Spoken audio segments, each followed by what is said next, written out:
உன் தலைமுறைக்கு அப்புறமும் இந்த கல்லு நினைக்கிறேன் நினைக்கும் தாண்டா கூடாதா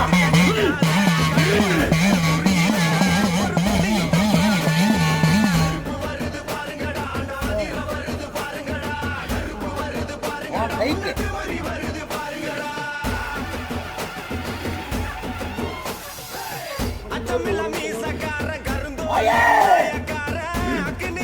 கைக்கு நிறைய நிறைய கலசத்துல தண்ணி ஊத்தும் போது உன் கையை குறையாம எந்த குறையும் இல்லாம உன் மடி நிறைஞ்சு மனக்குறை வீங்கி நிறைவா நிரப்பிப்படா நல்லா புரிஞ்சுக்க.